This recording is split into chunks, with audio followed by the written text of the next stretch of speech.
अस्सलाम वालेकुम नादरीन, आप यूट्यूब चैनल देख रहे हैं। मैं इमरान खान हूँ। बिलाखिर इमरान खान साहब की बहनों को खुद ही निकलना पड़ा अपने भाई के लिए। और मैं दो स्टेटमेंट्स आपको याद दिला दूँ इमरान खान साहब के, क्योंकि उन दो बयानात के बगैर ये जस्टिफाई नहीं होगा। पाकिस्तान तहरीक इंसाफ जो मरूसी सियासत के इंतहाई ख़िलाफ़ है, और ये जमात जब बनी तो इसके सबसे बड़े नारों में से एक नारा था कि मरूसी सियासत नहीं होगी। तो एक तो ये बात आप जहन में रखें कि जब इमरान खान साहब अपनी पार्टी की आदत से बहुत ज़्यादा मायूस हो गए और उन्हें कैद तन्हाई में डाल दिया गया, तो उन्होंने दो मरतबा अपनी बहनों को एक ख़ास पैगाम भेजा तो बार बार, लेकिन दो ख़ास पैगाम हैं। एक, इमरान खान साहब ने कहा कि मेरी बहनों को कहो कि जितनी जल्दी हो सके मुझे आकर मिले। ये वो आखिरी पैगाम है जो बाहर आया इमरान खान साहब की ज़बानी, और ये मैंने रिपोर्ट किया था और उसके बाद इसकी तस्दीक भी हो गई। दूसरा एक पैगाम इमरान खान साहब ने अपनी बहनों के लिए भिजवाया था जेल में से, जब उनकी मुलाकातें बंद होने के करीब पहुंच गई थी। तो इमरान खान साहब ने कहा था कि मेरी बहनों से कहो कि मेरे लिए आवाज़ उठाएं, क्योंकि उन्हें इस बात की समझ आ गई थी कि पॉलिटिकल लोगों को मिलिट्री एस्टेब्लिशमेंट ने बहुत हद तक दबा दिया है, और अब किसी भी लेवल तक अगर कोई जाएगा इमरान खान साहब के लिए तो वो या पाकिस्तान के अवाम है या इमरान खान साहब की बहनें। तो उन्होंने दो मरतबा अपनी बहनों को ये पैगाम भेजा, और उनकी बहनें बार बार अडयाला जेल के बाहर आती रहीं। उन्होंने सारी कोशिश की, बार बार पॉलिटिकल पार्टी को बुलाती रहीं। जिन लोगों ने इमरान खान के नाम के ऊपर वोट लिए और वो इक़्तिदार के मज़े ले रहे हैं, उन तमाम लोगों को इमरान खान की बहनों ने बार बार मुलाकात करके मिन्नत की, तरले किए, उनको समझाया, उनको बार बार बताया, उनका फ़र्ज़ याद दिलाया, इमरान खान के पैगामात उनको बार बार पढ़ के सुनाए, लेकिन उन्होंने हिम्मत नहीं की। वो लोग निकले नहीं। तो बिलाखिर इन खवातीन को अब खुद निकलना पड़ रहा है। अलीमा खानम साहिबा पहुंची खैबर पख्तूनख्वा में, और यहां से उन्होंने आगाज किया है। अकराम के इलाके में हज़ारों लोगों ने उनका इस्तकबाल किया। तैमरगढ़ में गई, वहां पे भी बहुत ज़बरदस्त उनका जो इस्तकबाल है वो हुआ है। अब वो चित्राल की तरफ जा रही हैं, वहां पे वो एक तहरीक चलाएंगी। खैबर पख्तूनख्वा से वो तहरीक चलाती हुई बज़ाहिर ऐसे दिखाई देता है कि फिर वो पंजाब में जाएंगी, वहां पर तहरीक चलाएंगी। और कोशिश ये है अलीमा खानम की, ये तीनों बहनें मिलकर इस तरह का एक मोमेंटम बिल्ड करें कि दबाव डाला जा सके मौजूदा हुक्मरानों के ऊपर। अब सियासी लोग कर दे ही रहे। पहले आप सुन लें कि अलीमा खानम ने कहा क्या।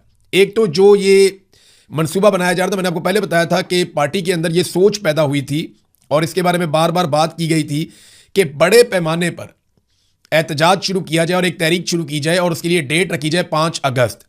लेकिन फिर मैंने आपको बताया कि मिलिट्री एस्टेब्लिशमेंट बीच में पड़ गई, और उन्होंने पाकिस्तान तहरीक इंसाफ को कहा कि आप इसकी कॉल देंगे आखिरी हफ्ते में, आखिरी 2 हफ्तों में आप कॉल देंगे, 1 या 2 हफ्ते में, यानी जुलाई के आखिरी 10 दिनों में आप कॉल दे सकते हैं। और फिर 5 अगस्त को जो आपका एहतजाज होगा वो सिर्फ 1 दिन का होगा, इससे ज़्यादा आपने एहतजाज नहीं करना। तो अलीमा खानम ने उसको मुस्तरद कर दिया। उन्होंने कहा जी ये क्या बात हुई कि 1 दिन के लिए इमरान खान के लिए। उन्होंने कहा जी अब हम मुस्तकिल दबाव डालेंगे, और दबाव के नतीजे में इमरान खान साहब का ना सिर्फ आंख का इलाज करवाएंगे बल्कि उनके हकूक भी उन्हें लेकर देंगे। जो जाली केसेस हैं, इमरान खान साहब जेल में बंद है, उनको आज़ादी मिलनी चाहिए, सादी सादी बात है। पहले सुने अलीमा खानम ने क्या कहा और फिर रद्द-ए-अमल किस तरह का आ रहा है। उन्होंने कहा इमरान खान की आंख जानबूझकर ज़ाया की गई है। क्या ये पाकिस्तान में इमरान खान की आंख का इलाज भी नहीं करवा सकते? ये इतने कमीने हैं। इमरान खान कहते थे दुश्मन हो और कमीना ना हो, लेकिन ये दुश्मन भी है और कमीना भी है।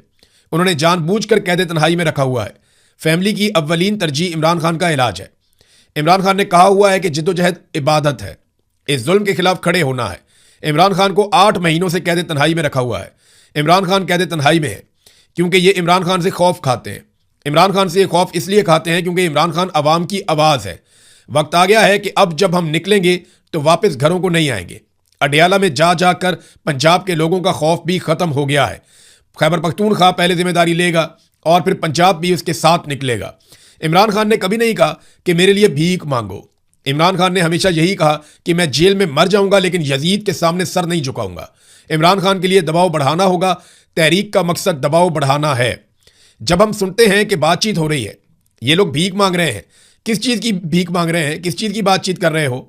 80% पाकिस्तानी इमरान खान के साथ खड़े हैं। पहले अपनी ताकत तो दिखाओ, फिर बातचीत करना। बातचीत ताकत की पोजीशन से करो। ये बात बिल्कुल ठीक है। देखिए, जब आपके साथ इतनी बड़ी पॉलिटिकल पार्टी है, इतनी बड़ी तादाद में आपके साथ पब्लिक है, तो आपकी पोजीशन हमेशा बेहतर होती है। एक बात मरियम नवाज ने कही थी, नवाज शरीफ भी ये बात कहते थे कि पहले मुजामत होगी तो फिर मफामत होगी। जब आप ताकत की पोजीशन में बैठते हैं बात करने के लिए, जैसे ईरान बातचीत करने के लिए बैठा तो टेबल पे उसने बहुत कुछ हासिल किया। कमज़ोरों के साथ तो कोई बातचीत भी नहीं करता, हासिल क्या करना है। इमरान खान ने 1 साल कबल कहा था कि खैबर पख्तूनख्वा में अपनी तंजीम को मजबूत करो। सुहेल अफरीदी को स्ट्रीट मूवमेंट का कहा था। वक्त आ गया है, तहरीक को आगे बढ़ाओ, तंजीम मजबूत करो। सब कारकुनान अपने MNAs MPs पर दबाव बढ़ाएं। हुकूमत पाकिस्तान कोलैप्स कर चुकी है। ये वो बात है जो मैं कई दिनों से आपको बता रहा हूं कि ये मुकम्मल तौर पे कोलैप्स कर गए। आसिम मुनीर साहब के हाथ पांव फूले हुए हैं, उनका रजीम मुकम्मल तौर पे नाकाम हो चुका है। अब वो ये सोच रहे हैं कि मलबा डालना किस पर है। मलबा डालने के लिए उन्हें मिल कोई नहीं रहा, और पाकिस्तान तहरीक इंसाफ ने कोई बहुत बड़ा एहतजाज इस्लामाबाद की जानिब गुज़िश्ता 1.5-2 साल में किया भी नहीं है, तो ये मलबा भी किसी पे नहीं डाल सकते। तो इनके हाथ पांव फूले हुए हैं, इनके हाथ में कोई चीज़ बाकी नहीं रह गई। अब वही बात अलीमा खानम कह रही है कि हुकूमत पाकिस्तान कोलैप्स कर चुकी है। आप पाकिस्तान में माशी, इंतजामी और अदालती हालात देख लें, अब आपको निकलना होगा। इससे पहले MNAs MPs को जाकर कहें आप आगे बढ़े, हम कारकुनान आपके साथ हैं, आपको इमरान खान के लिए निकलना होगा। अब कारकुनान इन MNAs MPs को चलाएंगे। MNAs MPs को खौफ है हम निकलेंगे तो कोई हमारे साथ नहीं निकलेगा। अब कारकुनान उनको निकलने की यकीन दहानी करवाएंगे। एजेंसियां बातें फैला रही हैं कि ग्रुपिंग है, हम इसकी तरदीद करते हैं। कोई ग्रुपिंग नहीं है, आप सब लोगों ने निकलना है, आप लोग तैयारी करें। तो ये अब इमरान खान की बहनें जो हैं वो अलग अलग निकलेंगी, और वो अलग अलग जगह पे, तीनों बहनें हैं, वो 3 बहनें ज़्यादा मुतहर्रिक हैं, वो निकलेंगे अलग अलग जगह पे, कारकुनों को मुतहर्रिक करेंगे पंजाब के अंदर, खैबर पख्तूनख्वा के अंदर, और वो एक फाइनल मूवमेंट की तरफ जाएंगे। स्ट्रीट मूवमेंट वो कहाँ गई? तो मैं आपको ये बता दूं कि इमरान खान ने जुनैद अकबर को कहा था कि आपने करनी है पार्टी की तंजीम साजी, और छोड़ दें आप बाकी सारी चीज़ें, और चेयरमैन पब्लिक अकाउंट्स कमेटी है वो सब आप छोड़ दें, आप पार्टी की तंजीम साजी करें। अब वहाँ क्या सूरत हाल है वो तो वही बता सकते हैं। दूसरी जानिब जो स्ट्रीट मूवमेंट है वो मैं आपको बता देता हूँ, क्योंकि ग्राउंड पे हमारे बहुत सारे जर्नलिस्ट हैं वो कहते हैं जी बिल्कुल नहीं हुई, ज़ीरो। जो स्ट्रीट मूवमेंट जिसकी जिम्मेदारी सुहेल अफरीदी को दी गई थी, उसमें सिर्फ उन्होंने एक अनाउंसमेंट किया था कि इमरान खान साहब की रिहाई के लिए नौजवान अपनी मेंबरशिप करवाएं, लेकिन एक मरतबा उन्होंने ये ऐलान किया और उसके बाद वो गायब हो गए। प्रैक्टिकली उन्होंने या उनके साथियों ने इसके लिए कोई कोशिश नहीं की, कोई कैंप्स नहीं लगाए गए, कोई ऐसी जद्दोजहद नहीं की गई जिसके बुनियाद पे लोग आते, नौजवान आते, वो आकर इस तहरीक का, इसकी मेंबरशिप लेते और इसके ऊपर कोई हलफनामे होते, कोई इकट्ठे होते। वो एक बहुत बड़ा प्रोजेक्ट हो सकता था जिसमें 10-20 लाख नौजवान इकट्ठे हो जाते, लेकिन उन्होंने इस पर तवज्जो नहीं दी। और उसकी जो सबसे बड़ी वजह है वो पाकिस्तान की मिलिट्री एस्टेब्लिशमेंट ने इसके रस्ते में रोड़े अटकाए थे। क्योंकि फौज, याद रखिएगा, स्टूडेंट्स से, जो फौजी की आदत है वो स्टूडेंट्स से और नौजवानों से वाकई बहुत डरती है। उन्हें लगता है कि जब नौजवान अपने हाथों में चीज़ें ले लेते हैं तो फिर आप ताकत के जरिए से चीज़ें कंट्रोल नहीं कर सकते। तो नाज़रीन, अब अलीमा खानम पे तनकीद, ये 2 जगह से तनकीद हो रही है। एक तो तनकीद इमरान खान साहब के जो मुखालिफिन हैं, चाहे वो सियासतदान हैं, चाहे वो मीडिया के अंदर लोग हैं, और ये इंकशाफात आप समझ लें। एक तो फजलुर रहमान ने कहा कि बलूचिस्तान में बगावत पहले बलोच इलाकों तक महदूद थी और अब पश्तून इलाके भी खून से नहला दिए गए हैं, और इसके लिए उन्होंने जिम्मेदार करार दिया पाकिस्तान की मिलिट्री एस्टेब्लिशमेंट को।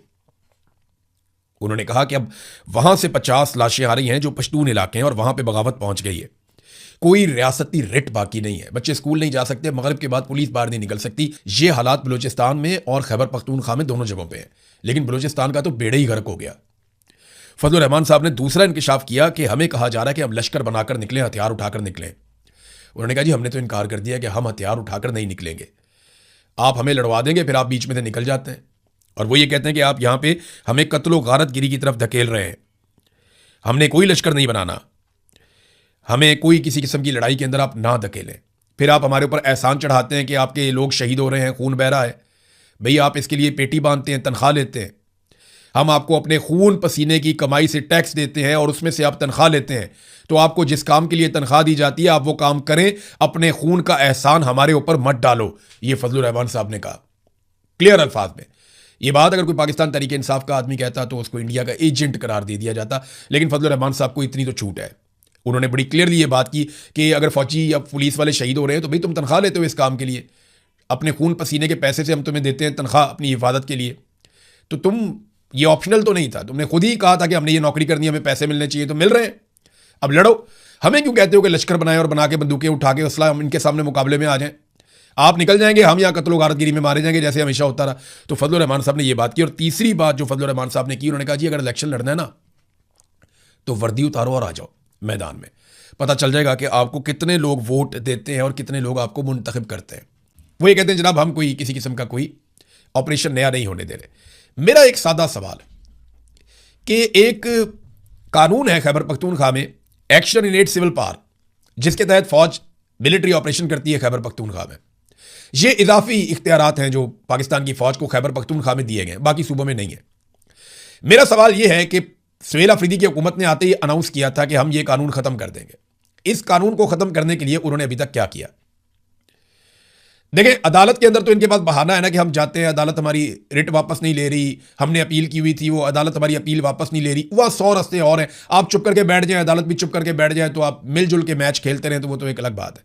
लेकिन आपके पास 2/3 अक्सरियत है खैबर पख्तूनख्वा में, आप जब चाहें इस कानून को दोबारा कानून साजी से खत्म कर सकते हैं। लेकिन आपने अभी तक action in aid civil power कानून को खत्म नहीं किया, जिसके तहत यहां फौज ऑपरेशन करती है खैबर पख्तूनख्वा में। ये इजाफी इख्तियारात हैं जो फौज को दिए गए हैं।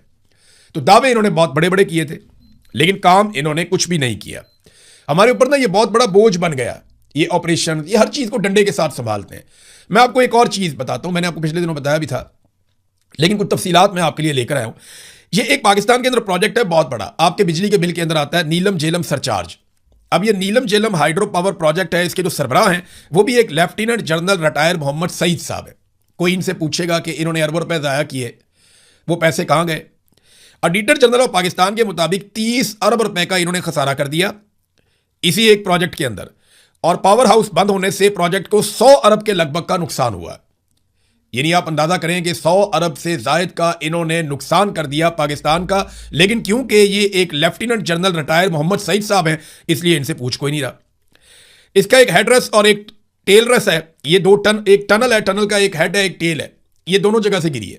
आप अंदाजा करें कि कैसा शाहकार इन्होंने तामीर किया, क्योंकि पाकिस्तान की फौज ज़्यादातर ये काम करती है और डिज़ाइन भी ये लोग खुद ही करवाते हैं। तो इस किस्म का डिज़ाइन किया गया, इस तरीके से बिजली बनाने की कोशिश की गई कि इसकी टेल भी गिर गई और इसका हेड भी गिर गया।